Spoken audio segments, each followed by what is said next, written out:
Hello, friends. Welcome to our Purpose and Meaning series. In our session today, we will understand through an example that I'm about to share with you from my own workplace experience what really gives meaning to our work.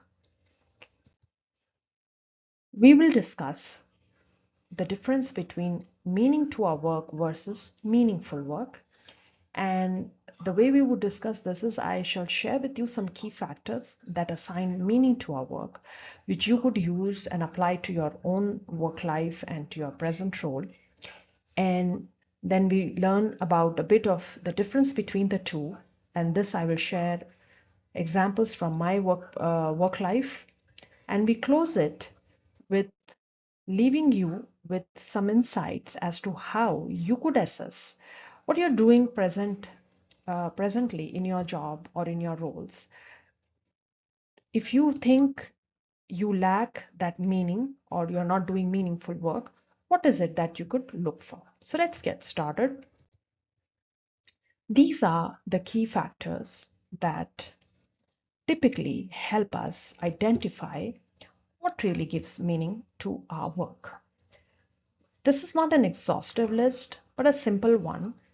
And if you, like me, have more than 10 or 12 years of work experience, you are someone who, despite your rich work experience, still don't find it to be very meaningful, or you feel that you're not really doing a meaningful work. These factors can really help you, and I'll explain you how. Many years ago, I worked in an L&D department of a multinational corporate. It was a global role, and I was a unit head. I joined in that particular department because the role, it sounded quite glamorous and quite something that I really wanted to be part of, envisioning myself as a knowledge expert, being a trainer, and being able to spread my expertise through transfer of my knowledge via training sessions. However, I didn't find any of that meaningful because at that point in time, the role that I was given to me and what I really ended up doing was quite different. And if I take you through these all these three, four factors through an example, it will also help you understand, but with my experience, how I was trapped into a work that did not offer me any meaningful work. So, first, status. So, it was a top MNC, and this key factor is about the professional identity we or the titles we get. So, I could easily flaunt it, or it kind of gives me that status symbol. However, uh, despite that, the title it held, I really never felt I got anything out of it. It was just on the paper and it was quite glamorous, or maybe it was also the reason why I got trapped into this wrong role. Power. There was authority into the role because it was a global role and it was a role which had its own share of responsibilities, which any role would be, right from the most junior level to the senior one. However, the the value this power or the authority part held was very distributed, and it didn't really sync with the values I held about my role. So it was also, power is not the value which is very important to me, and that was also the reason, perhaps, despite the authority it really carried that role, I kind of never used it. It was like, those glamorous features on our mobile smartphones which we never tend to use. It was, so to say, kind of that. And then agency. being listened to or being valued. I didn't experience this as well in the job because when I joined in, I thought I would be a facilitator, but I ended up being a logistic coordinator, booking rooms, marking attendance, and making sure the food arrives on time and the learning hours are given, the learning credits are allocated via the LMS system, which is the learning management system. So the whole notion of being a knowledge expert turned into being more process driven logistic work. So even though there was autonomy, even though the people there were good enough, friendly, respecting each other, I was the one who felt kind of left out because somehow, despite even the authority that it held, there was no meaning attached to what I wanted to do as a knowledge expert. And that's what I bring to you today here with my example, that if you, just like me, having more than a decade of experience, find that you lack meaning in your work, look for these signs. What is missing? And are these um, are your values that you attach to work aligned to these? If not, then it's time for you also to search for meaning.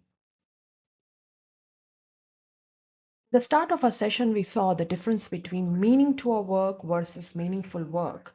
So the experiences that I just shared with you as an L&D trainer, meaning to our work is the something of value the work provides to yourself and to others, which is organization goals. So it did, in fact, I would say, as an L&D practitioner there was value that the work provided because there were hundreds and hundreds of thousands of people who were trained year on year, month on month on the technical expertise and competence mapping that they were all allotted to. So it did provide it. While whether to myself that was a question, but to others which was meeting the organization goals, yes, it did. I was a misfit there. And then on the contrary, meaningful work is about when we are deeply satisfied with what we are doing, aligned with our purpose, but it's which is beyond what we are doing. So I'll give you this example from a recent my tie-up as a coach, and this is a recent time. L&D was many years ago, where I constantly search for meaning in my work, whereas as a coach just a year ago, I associated myself with a firm which goes by the name of Refugee Coaching, and I volunteered pro bono to coach refugees across the globe, and I've been doing it almost for a year now, and I do it pro bono, and there's so much deep sense of satisfaction I have as a coach because so far I have transformed lives. I've been able to do it. Uh, the expertise I hold in, be it the cognitive behavior therapy or helping somebody build their resilience, specifically the refugees who are in need of that. The stress they go through is too deep. The grief is deep because they are away from their homes and a future uncertain in a different foreign country, and preparing them for a life ahead with that confidence, motivation was something, despite my pro bono services, I felt a deep sense of fulfillment. I shared these two extreme examples with you because this was a time where I was working for a top firm in the world with a very high salary, very high prestigious status, everything glamorous about it, yet there was no meaning to me inside. I always felt detached, constantly searching, empty, and as if I was just working like a machine. While here, there's no money attached, there's no glamour. There's, in fact, it's very hard and long hours and tough work. However, the deep sense of fulfillment that I felt, I never had ever in any of my coaching assignments. So through these example, friends, I would like to bring to your notice with my examples as to how these two things differ. What really provides meaning to our work and what is meaningful work.